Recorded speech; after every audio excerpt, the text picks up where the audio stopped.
evening. My name is Marvin Pauls. I'm a sculpture teacher or an art teacher at Hellgate High School in Missoula. I teach sculpture, ceramics, and intro to art. I use video a lot in intro to art and sculpture in a different way than most people use video, and we are very exploratory with it. Hello, my name is Joan Egan, and I also teach at Hellgate High School. I have the alternative learning. Hi, I'm Joel Baird, and with Rick Phillips, we're the team that have been working as the artists in the schools in this academic year, 1997 and 98.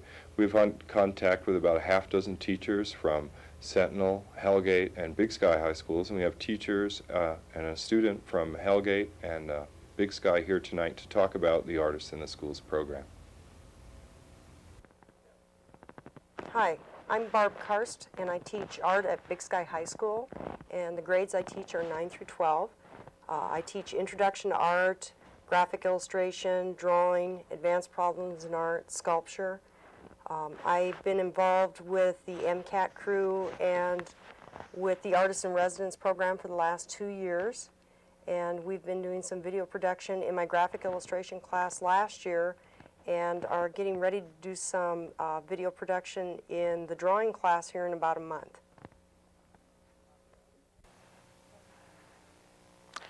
I'm Tom Graff. I teach in the English department at Hellgate High School. I've had the good fortune to have had a film class, to be able to have a film class ever since I started working at Hellgate. Sometimes we've offered it for English credit, sometimes for art credit. Probably two main threads in my class. One is just production, helping students to put their own videos together, and the other is visual literacy. Seems to me that it's very easy to let images wash over us, and I like to give students some tools so that they can become more critical viewers. I'm Mike Dunn, and I'm a student at Hellgate High School.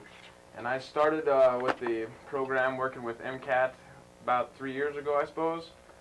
And it's led some pretty good things, and I'm still participating in events today. My name is Joan Egan. I teach in the Alternative Learning Center at Hellgate High School. I work with the at-risk kids at Hellgate, and they are younger age. They're freshmen, sophomores. I've been working with the Artist in the Schools program with my English and Social Studies classes for the last 4 years. Hi, I'm Marvin Pauls. I'm an art teacher at Hellgate High School in Missoula. I teach freshmen through seniors in classes from Intro to Art to Sculpture and Ceramics. I've been associated with the Artists in the Schools program for about 4 years now, and I use video not so much as a documentary media, but as a different visual media where they have to compose in a three-dimensional sense with the space inside of a television.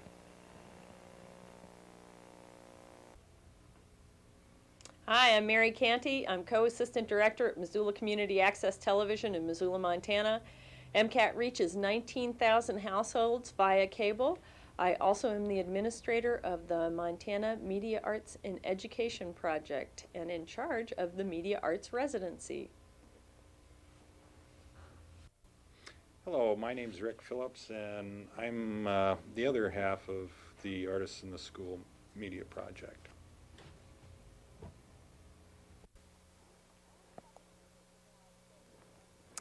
I want to talk a few minutes about the Media Artists in the Schools and how it got started and why it got started. And I think credit really needs to go to Missoula Community Access Television, which provided the facilities and the staff support to pursue something like this, but also to the community of Missoula, which has a public school system willing to invest a small but significant amount of money every year.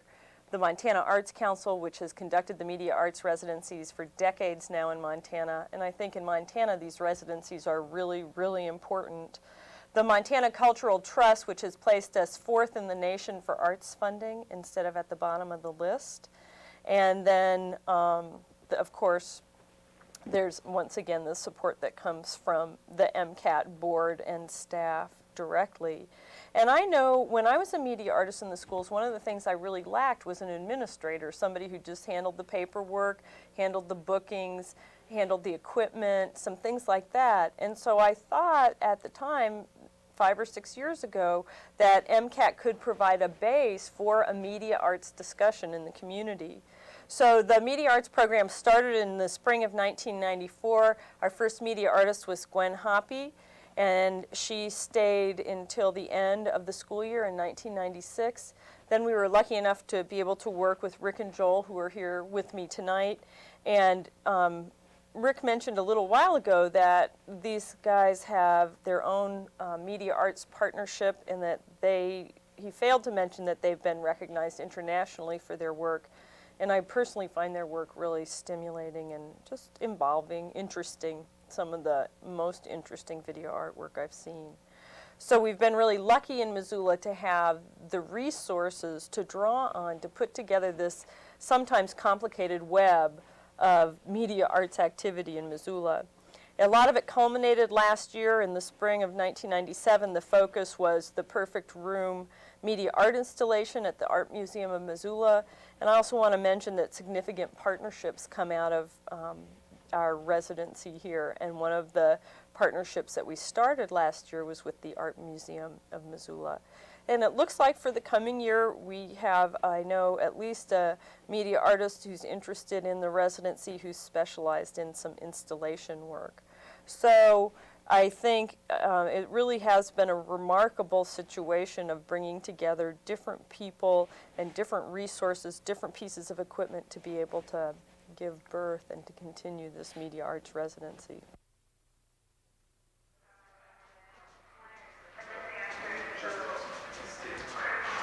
In September of 1996, I had an idea for a theme for an installational video that all 3 high schools could participate in. I started calling the theme of the project the Ideal Room, but Rick Phillips decided the word ideal was too Greek in its origin, and that perfect was something that people could understand more. The idea of the show was to ask different high school students to describe their conception of what they thought would be a perfect room, whether it was a classroom, a living space, a space for family activity. They could really define the type of room, the purpose of it, and the basic elements of the room. For the installation, we combined some elements of drawing that you see here and some sculptural elements of installation using 9 television monitors that play back the same program simultaneously with a hi-fi audio. Students at Big Sky at Tim Nielsen's class also contributed drawings, and on the wall you see that we have text there that was generated by an essay contest in which people would write about their concept of the perfect room. Several of the high school students actually installing the plastic sheets.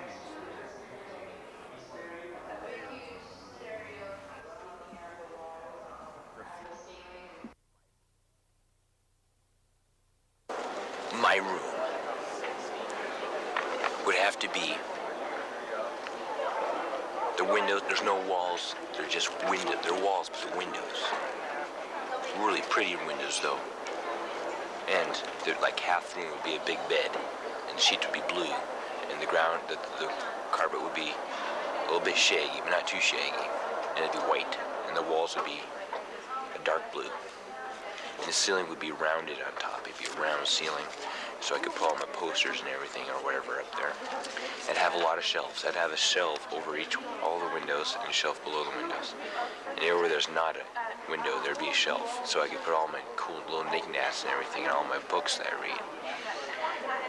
And I'd have a fish tank in the center of the room it's a long tube, and it'd be pretty big too, and it'd be a fish tank, so I could get up in the morning, I'd look straight forward, in the middle of my room there'd be this fish tank.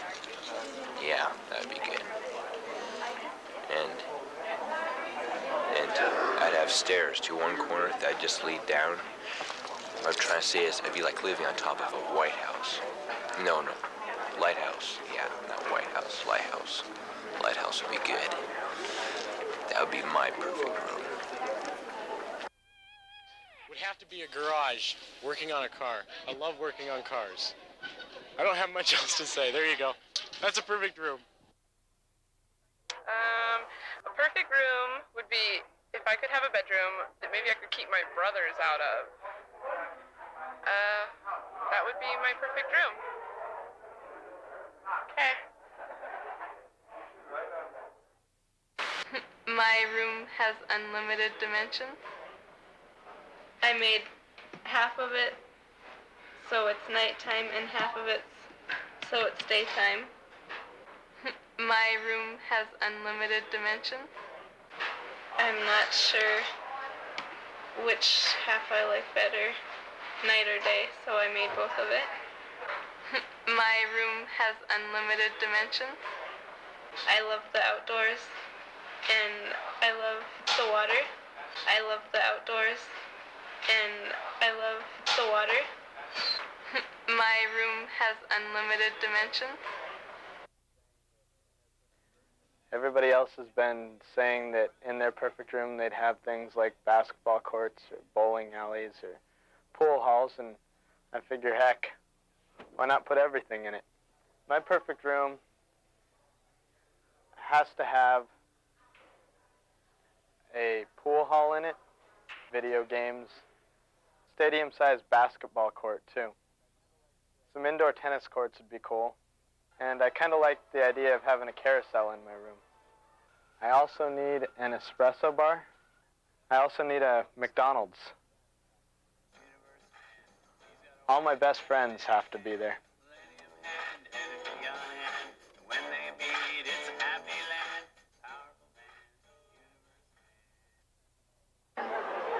My idea of a perfect room is that, well, actually almost anything, because I like a lot of things. I feel as if the perfect room is no room at all because walls and floors confine people.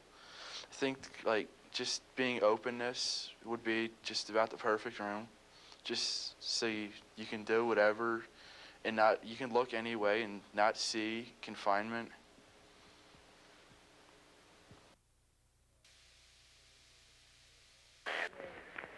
Okay, my perfect room would have no walls.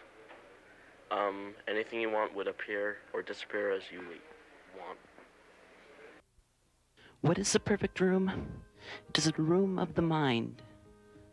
Let us visit the Big Sky Cafeteria Study Hall. Let us look into the mind of an unsuspecting freshman as they wander through their thoughts. Let us witness the beauties of the mind and where it can take us.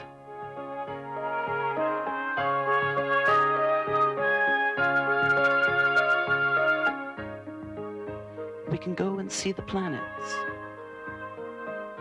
and we can see sights of unbelievable beauty and wanton destruction. Sights that can take your breath away and only the mind can see, but also of the power of nature. Nature in its most beautiful form is also in its most destructive. In my room, you can visit all of these, never leaving the comfort of your mind.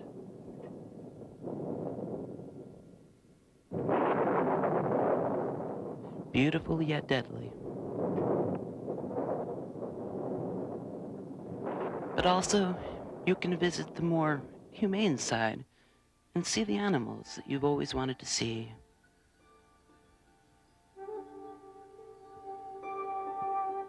In my room, you can always know that you can leave whenever you wish.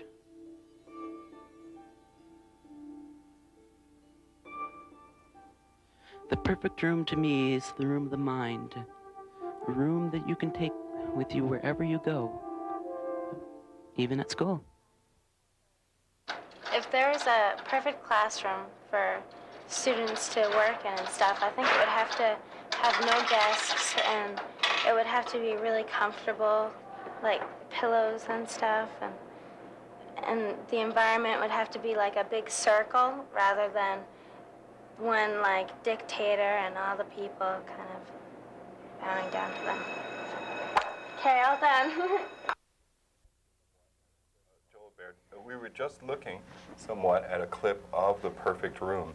At first you saw the installation itself with a little description of some of the elements that went into it, and that was about a 10-minute clip from a 45-minute program that was part of the installation at the museum. But now I'd like to turn my attention to Barb Karst, who's a teacher at Big Sky High School, and Mike Dunn, who's a student at Hellgate. And I'll ask you, Barb, how did you get involved with the Artists in the Schools program using media?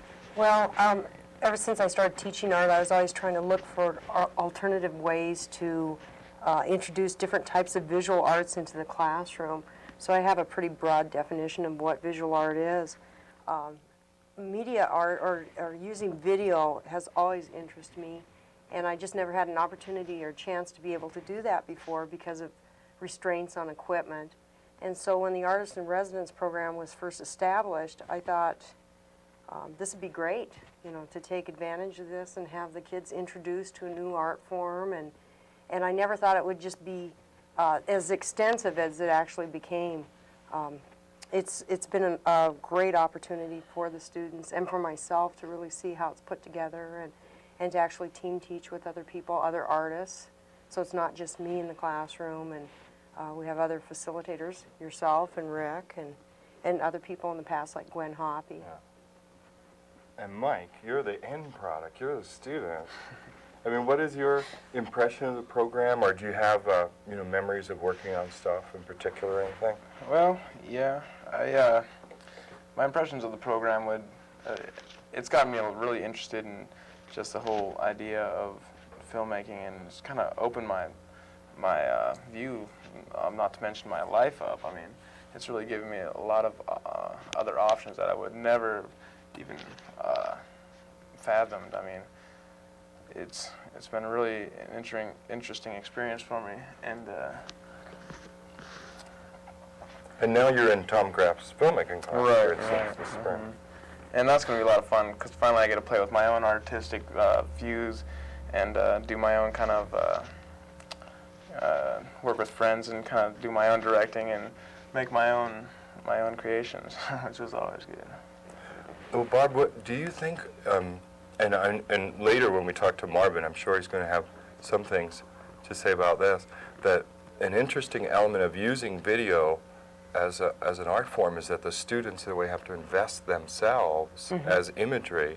Like when we did in this very studio the chroma key drawings, in which students were chroma keyed into the drawings that they made.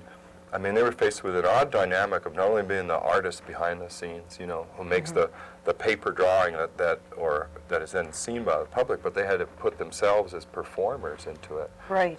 And I think that's very difficult a lot of times for visual artists. It forced them to have to articulate about their own work, and there wasn't that separation between producing something on a piece of paper and just viewing it. They were actually within it. And I think they really got a kick out of seeing themselves on the camera and standing right in their artwork and walking around their room and pointing to things and visualizing. So I think that was a real great experience for them. A little nerve-wracking. Right. Just because they're not used to the performance aspect, but it's a beautiful way of incorporating other art forms too.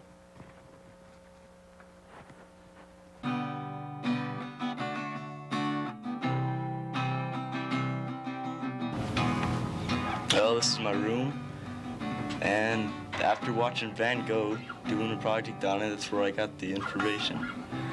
And I guess it's just all about music. The whole painting is about feeling. It's just kind of being alone in my room so I can play guitar.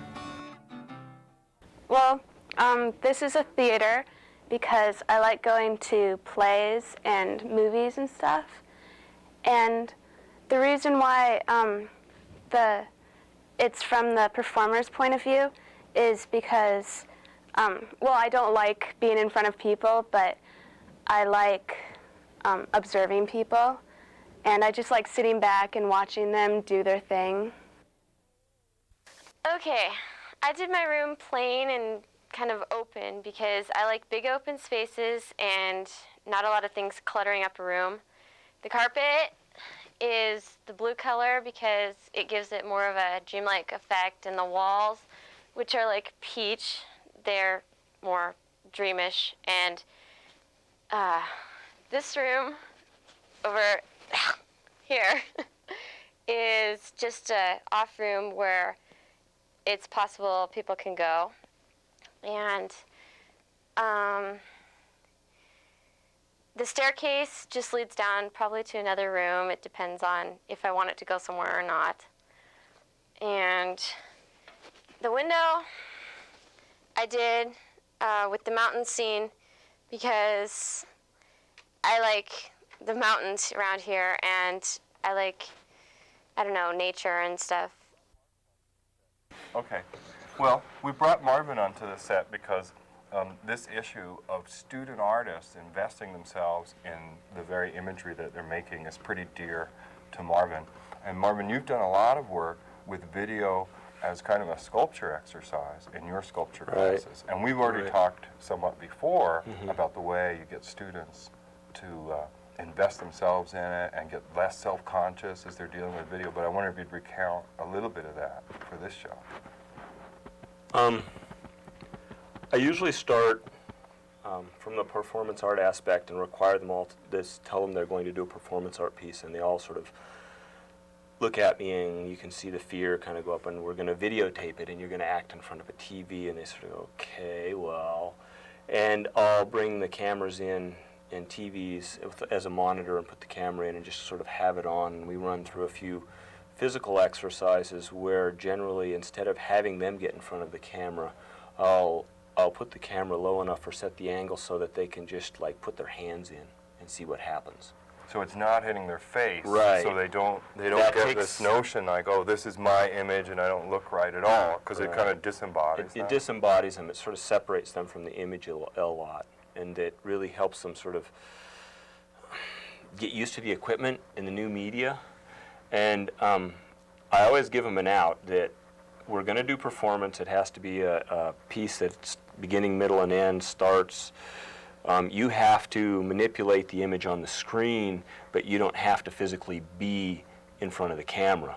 You can have your hand, you can your foot, you can use props. You can take something like this and flop it around in front of the camera, and that's fine. And once they realize that they don't have to be there, it sort of frees them up to play a lot, and then they start playing with imagery, and before you know it, they've got their face in the camera, and they're looking at it up close, or they'll stick their fingers in front of their face, look at the camera and go, whoa, that's really cool looking, and start playing with stuff. And right.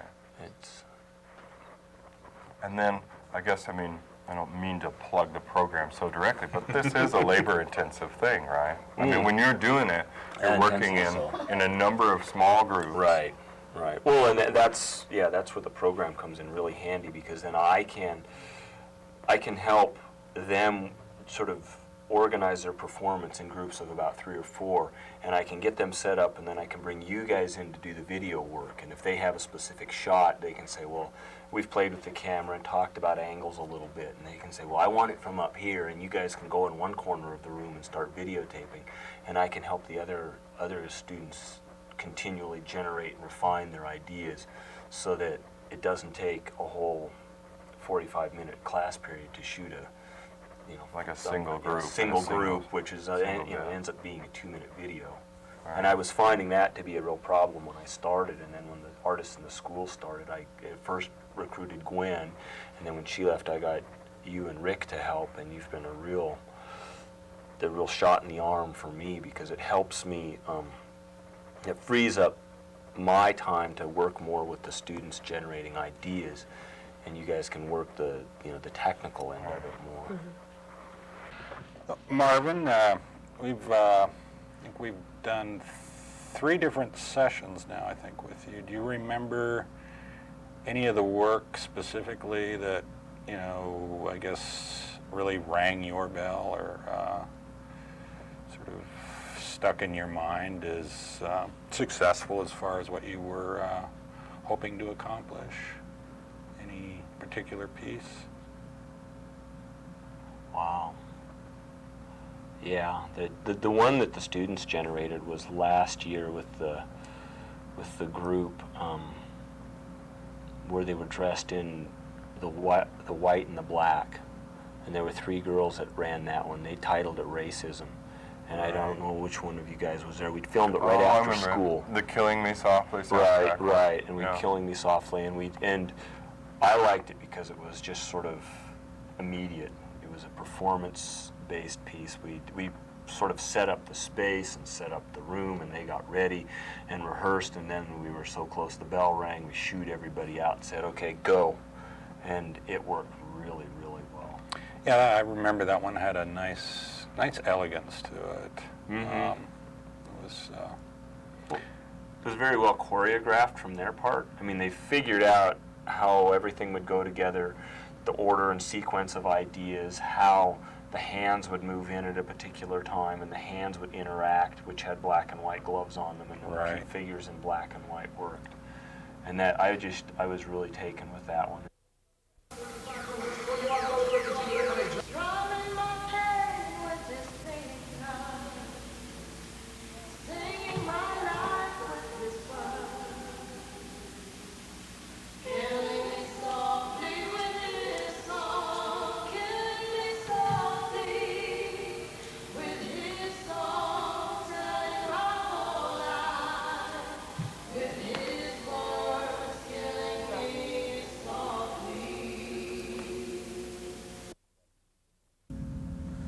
And I think most of that was just from having access to the equipment and time to play. Mm-hmm. It takes a lot of play time to develop something that is good. Well, you know, I mean, it's like any medium. You know, there's a lot to be learned by, as you say, playing with it. Mm-hmm. And Barb, I'd ask you the same question. Out of the work that we've done with you, and I guess this is so far basically has been the Perfect Room project, been the Perfect Room. Which was right. I think it was very successful because with the group of kids that we were working with, it was a real diverse group of students. And like I said, I think it was a real eye-opener for some of the students to actually work with video and to get over being shy in front of the camera, but also because they were producing actual pieces of visual art and then incorporating it with video art. And so they were seeing that there's really no, in a sense, there's no beginning or no end to a piece of artwork. It just kind of continues on and keeps changing and morphing. We are getting ready to do this project coming up with the 8mm film and the 16mm and the 35mm, where we're actually going to be drawing and manipulating the film. That sounds like fun. And doing some animation, and we're really looking forward to that project. And foresee the results being, I hope, dramatic.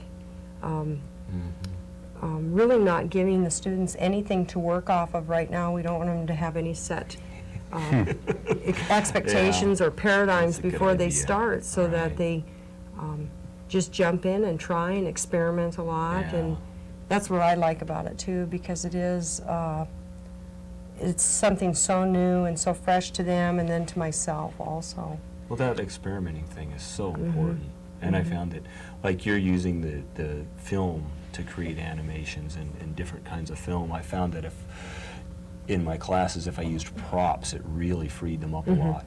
I mean, just saying, okay, get up here and move around, they kind of get a little nervous, but if I give them things, it's like, here, toss this cup back and forth. And it really gives them something more tangible to work with.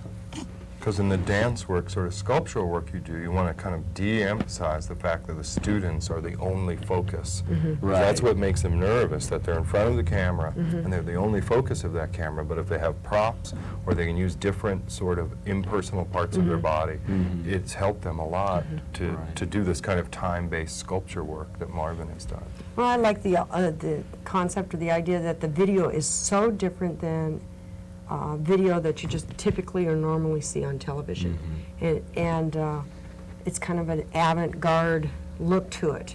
And for them, that's good. I mean, because everything, it seems like a lot of art just seems very concrete, and that students at Big Sky, or a lot of students, even in the Missoula area, in Montana, they have a lot of exposure to art in Missoula compared to other parts of Montana, but it still helps for them to be able, I guess, to see something that's a little bit more cutting edge and not just traditional video. So I think that's been a real plus. Definitely.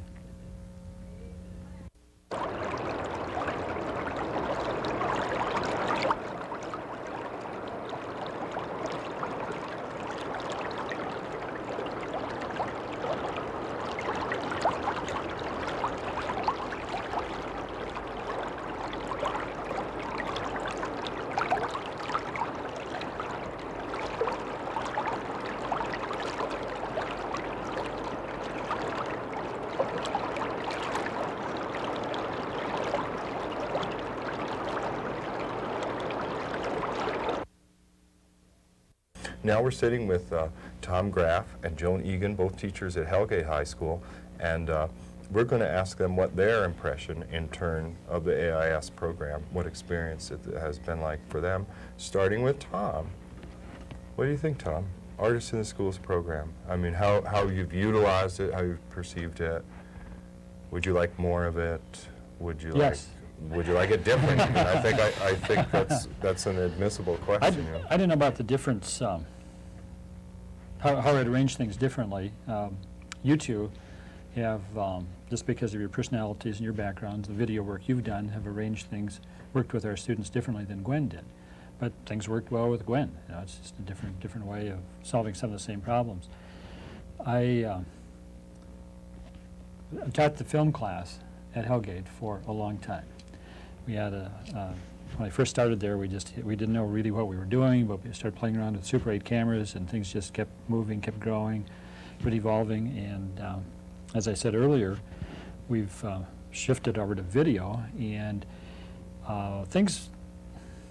When Gwen came along, when Mary put together the Artists in the Schools program, initially, it made such a dramatic difference to what we could do.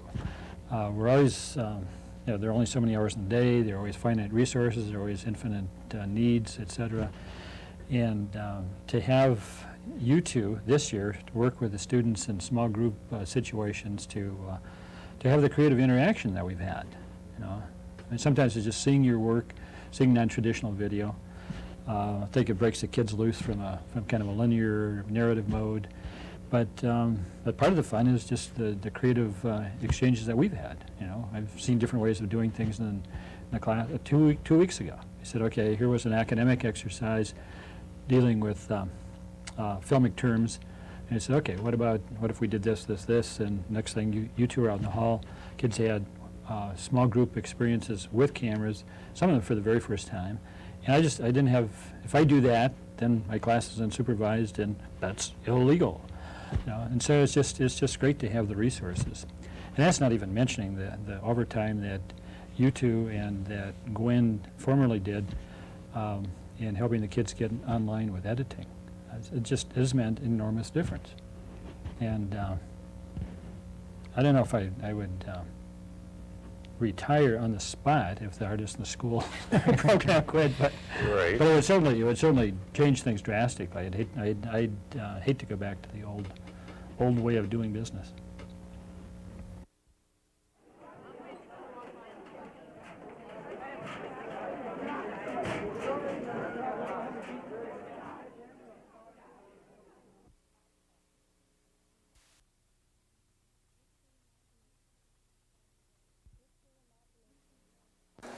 Drifting imagination in a foggy world, sweet and warm, cold and dark, hopes, loves, fears, letting go, holding on to, expression of your innermost self, dancing in the clouds, a wishing world, no control, yet utmost confidence, which ends much too soon, jerking into reality.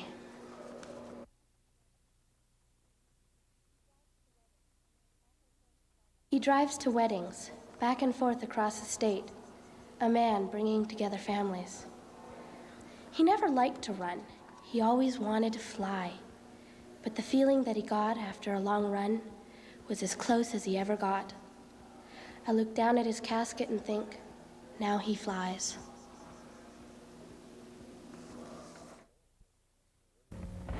And Joan, what do you think about the AIS program, or how you've utilized it, you know, in your curriculum? I have used the AIS program for, I guess this is the fourth year. I worked with Gwen previously, and now for the last 2 years I've worked with you and Rick. And I don't teach art. I teach English and social studies, and so we've used it. I have the students who are at risk of dropping out of school for a lot of different reasons, and I'm always looking for a way to encourage them to stay in school, trying to find something that they can find an interest in and have some success in. And that has worked for me using the video program. And we have, once a year, we have a major project where we, in front of Judge Larson, we conduct a mock trial, and we always video it. And then take the video. We've always set up 2 cameras. Then we take the video and incorporate it and edit it. And so I guess we're looking at, I use it more on the artistic, or not the artistic side, but the technical side, and allow the students to have some experience with running a camera and then putting together a finished product. We're in the process of working on a news program. We are indeed. We are indeed. And we have done our shooting, and now we are doing our editing. And our storyline is underage smoking at Hellgate. And the students have gone around the school and shot interviews with teachers and students. We have used your studio here at MCAT to shoot interviews with a lawmaker, a police officer. Who else, Joel? Well, we had the idea of a health official. But which our we haven't health done yet, official unfortunately couldn't Right. make it. But I think that when we're finished, we should have a very nice product. And talking about the underage smoking problem at Hellgate and how we have tried to solve that this year. And then I think I should set up the clip that we're going to run, and that is a former student of yours, Katina Standing Rock, who I thought would really enjoy interviewing. I remember coming to your class the first time. I think that your class was probably the first class that we had ever done on this program. It was. Yeah. And so, of course, we had pretty grand ambitions that we had to, you know, put to scale as well. But I think part of it was allowing the students to interview one another just to get an idea. And Katina seemed like a real standout in the interview process. Yes. So I had asked the mayor of Missoula, Mike Cadis, if he would agree to be interviewed by a Hellgate High School student, which he did. So the clip that we're going to show is the little documentation I did of you and me driving with Katina down to City Hall, and then the bulk of her interview anyway with the mayor of Missoula. Joan Egan, Katina's teacher, gave us a ride downtown. What's that? That's my Kubaton? That's my self-defense stick. No kidding. We tried to distract Katina for some of the tension she must be feeling by talking about the dangers of Fairbanks, Alaska on our way downtown. Is your mom working? Yeah, I can take her there. Hey, you're already doing it. You're right at where third-year journalism students are. You're doing something. So Yeah, totally. I mean, that's what I always tell people. If you want to take pictures, take the pictures. Don't ask me about it. Just go. That's right. Well, that's great. What school are you from? Hellgate.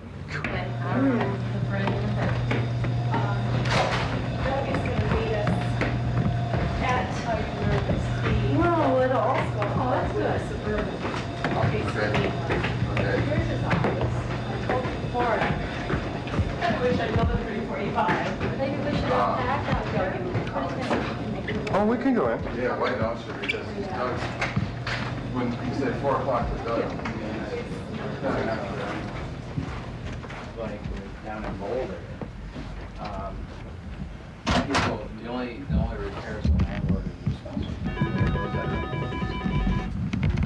for. It's not in the lease, the landlord's not responsible for that.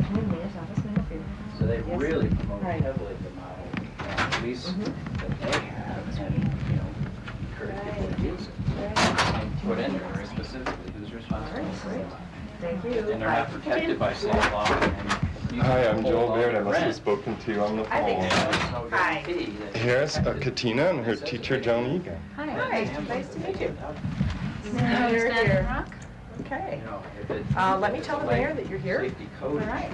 He knows. Here he is. He knows. If it's spelled out, Katina standing rock. Hi, Katina. Hi. I'm like, thank you. I'm her teacher, Joni. Very strong. Nice to meet you. Thank you for this opportunity. Safety standards. Okay, where are we going? Should we unpack this and... set some stuff up, or? Well, Katina's just going to handle it. No, off you go. Oh, okay. It's me and him by ourselves. I want to address some adolescent issues. I went around and I asked some classmates if they had any suggestions, and we came up with the following. Okay, why does Missoula have a curfew for minors? Well, I didn't know that we did. I think communities have them because over the course of time there are problems. Some minors, or it's not always just minors, but minors are easy to pick on in this case. Yeah. Get caught doing things they shouldn't be doing, and so you end up with a curfew. I don't even know if the one we have is actively enforced. Oh, yeah, it definitely is, yeah. Do you personally think that it should be up to the state to decide how late kids should stay out, or do you think it should be up to their parents? Well, there's also the state, community, which would be the city, or parents, or kids. So it's kind of a broader diversity of options there than just state or parents. I think it really depends on the situation, and if kids and parents are doing a good job with it and there's not a lot of trouble, then that's great. That would be that's the best of all worlds. If there are problems, then I think the community, there's a place there for the community to step in and say that a curfew is necessary, and it may be the case where it is the minority creating a situation that where the majority suffers, but I'm not going to say that the city shouldn't have the right to be able to do that, because I think that in terms of the whole community health and safety, that's something that as a community we need to think about and look at, and we have an active role to play there. Yeah, definitely. I talked to a few of them, and they said that they feel that they're under constant supervision and that their lives are being controlled by somebody else, like they're they're living their lives on other people's schedules, and they feel that they're not even allowed to go talk to a friend or walk through a park. They feel like they are scheduled to do that, like there's certain times that they can do this and they can do that, and they really don't think it's reasonable, so I just had to bring that up. The city should have any ability to do a curfew? Yeah, well, pretty much. They think adolescents in general think that their parents it should be completely up to their parents. Yeah, so, but anyway, let's move on. We feel that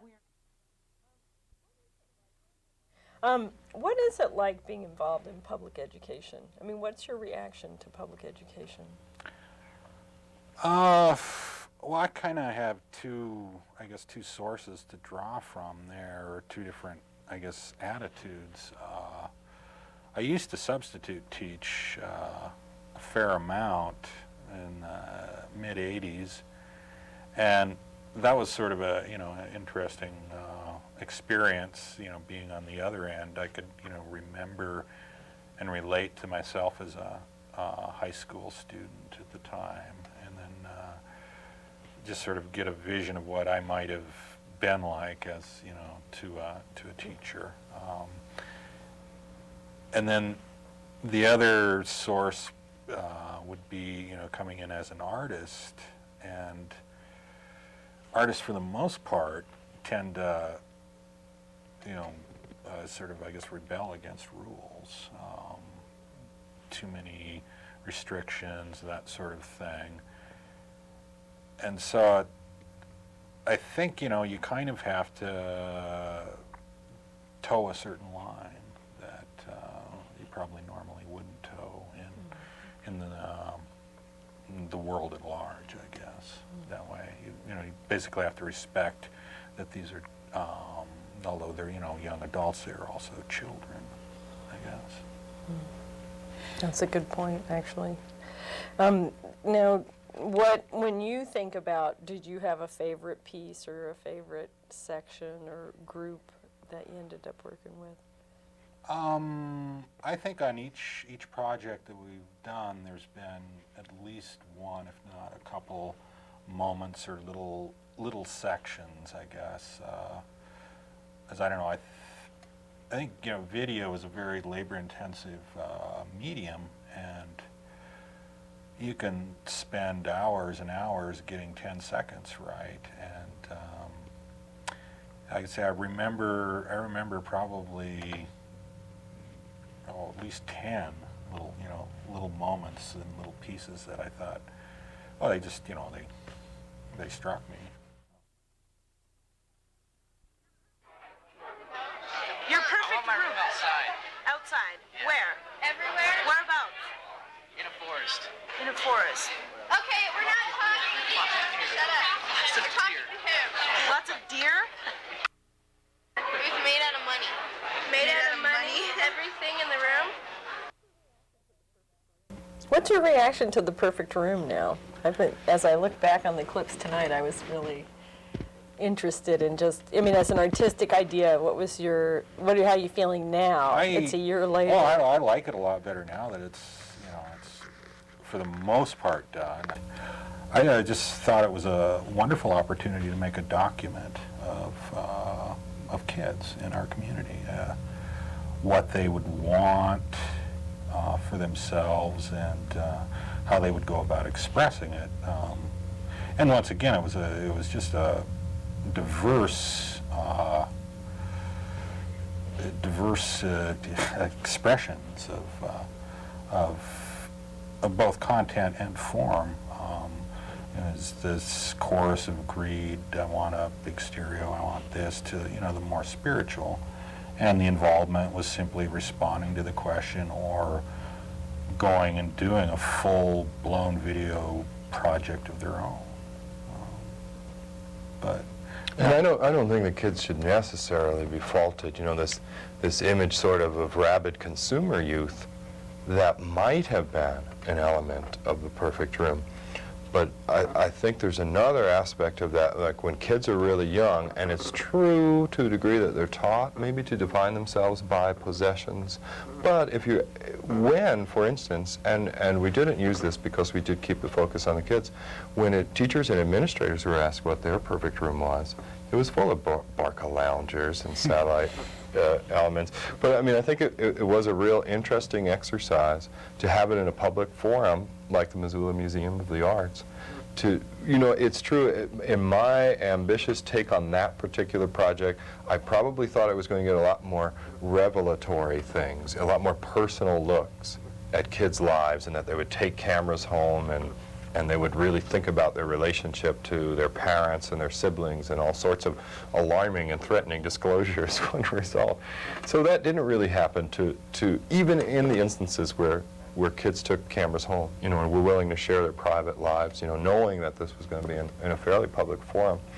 I didn't get that kind of thing I had expected, but it had a different kind of richness, because you're talking about favorites. Like, one of our favorites has got to be My Room, where this gal had taken the time to put on a tiny little play for the camera in her room, limiting it to these very key elements that stood for different things, you know, for fun and laughter and reading.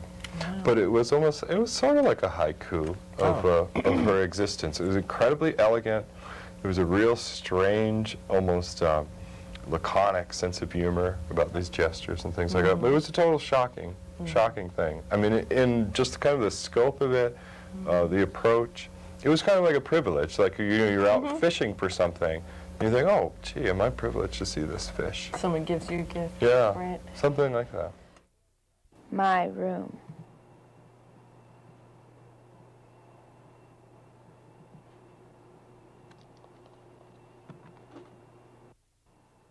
books.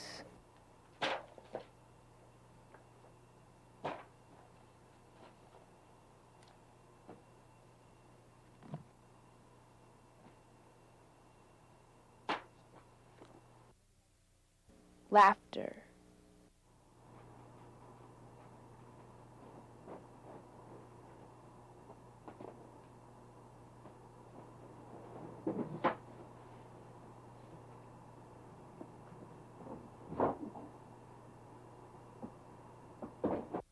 My room. So what would you change about the program if you could? If you could make adjustments, what would you do? I think probably, and I know we've talked about this before, something that would interest me to a degree is that in each school we had just some kind of, and this is totally pie in the sky, and I realize this, but if I were king of the world, in every school the long-term artists in residence went to, there would be some space that these artists could occupy. So that there was some kind of place there where you could say, okay, we're going to be here such and such time, so that students that were interested in formulating new projects and stuff would know where they could find us, so that we actually had some kind of physical presence reflected in the architecture of the school. Even like a closet would be nice, because we'd like go there maybe and hang out and do stuff, and people would come by. So, and that's something that we're getting to a degree, though, with Big Sky's Room 77. It's coming. How about you? What would you like to change? I'd say ditto. That notion of actually having, a location. I suppose, I guess the other side of it would be maybe like just like hanging out in the schools. Is it? It's sort of nice to become involved in that community. Like actually know people. You go into a school and, hey, how you doing? That sort of thing. People that you didn't know before. So. Yeah, I guess that would probably be the nicest piece there, would be to have a home. Mm-hmm. Yeah, an ability to sort of... In the schools, and yeah, not just here at MCAT. Right, to create a sort of sense of belonging, even though you're shifting between a number of schools at all different hours of the day and stuff like that. Mm-hmm. Plus, I do think that the schools are heading that direction in part because of this residency. Not just in part. I think all schools everywhere are really hitting media much more and trying to deal with how they could have such and such editing in the classroom or a little studio set up in a classroom or whatever it is. But I think, something actually that I'm not sure was said tonight is I always felt that taking a media arts slant, for MCAT to take that slant going into the schools to begin with, was going to have a whole effect. Other schools use media only for PR purposes, or to show their school board meetings or show their meetings. And what you guys are doing is actually showing kids and teachers working together on some really special projects, on really special ideas and unique ideas. And I just think having that be the first step in the relationship between the schools and MCAT was really, really important, because I think that will affect it from here on out. Because I think the schools now know that they don't necessarily want to just do imitative television. Oh, I see what that you they mean. want to Right. That they want to do their own thing. They want their kids to express themselves, and they want their own ideas to come out of their own schools. So I think that has been really important. And I think for a lot of teachers, some of the objective in using media is almost that if the students get some kind of hand-on basis with this thing that they consume all the time, like tap water, that it is at least going to be some stopgap measure where they will start to think critically about media. And, and Tom Graff, in a different interview that I did with him regarding his filmmaking class, was saying much the same thing as an English teacher. Saying, as an English teacher, it is so odd that we put so much emphasis on the written word, on communication skills as evidenced in writing skills, and yet the population they're dealing with are for, how many 5 or 6 times the amount of their attention span is spent on another media that is critically ignored at some level in the high school curriculum. So you're saying this is wacky. Why aren't we spending more time dealing with the source of information that most of the students are dealing with? Right. So when you look at that in a larger picture of choices people make that may be consumer-oriented, political, moral, ethical, whatever, it's very good education. It's extremely timely education that they're getting. I think it's good education too because it is interdisciplinary. It makes you think about what you're hearing and what words you're using if you're using words. And right. I mean, I really think it reinforces a lot of other ideas and skills. And it's stretching boundaries for people. And even though we have not yet achieved, and you know, maybe in our final months of glory here, we might achieve, you know, some pinnacle of interdisciplinary element, but Greg Linehan at Hellgate is. He's working on a series of poems written by an English class being performed by an acting class with masks made by an art class. So there is that, you know, people are out there kind of trying to combine disciplines and sort of over the banner of creating video, which seems to invite so many interdisciplinary efforts. And sometimes I think that's all you guys are really doing because it's all that we're supporting you to do, and that's giving you a little bit of support so that you can extend the invitation to people to check it out. That's about all you can, you know, I mean, I think that in working in a residency and in public education, sometimes I think that's maybe it. That's what you get, you know. Right. It's just like, well, just look at this, check this out. But I'm ready. Should I wrap it up? Yeah. Okay, Yeah, because I think that what the last thing I just want to mention about this is I keep describing this as a web, and I think that I have a perspective that not everybody else sees. And I want to mention that as a result of this 4-year residency, the students have won 5 different awards for their work. And the High School Hour, their TV show, has won some recognition as well. We have a high school student who ended up being a paid producer on the school board meetings that go out live in Missoula. We've conducted several in-services for teachers, both field production and studio here in the studio. We now participate in the MEA statewide conference every year. We're invited to come and do workshops to teachers from all over the state. Big Sky High School has put in their own little studio. You guys have a little bit of editing equipment for the first time. There are media classes at Sentinel for the first time this year, and there are Sentinel High School students coming in first thing in the morning to use the studio to produce their own show. So we've definitely seen this whole students coming more and using it more. And we have a former student on the MCAT board of directors now. And all of those things have happened in the last 4 years. So, and none of them have to do with, we didn't have to do any of them, but they all came out of that one seed in addition to the media arts residency. So, I mean, when I look at it that way, I go, wow, it really is an idea that was welcomed in Missoula, I think.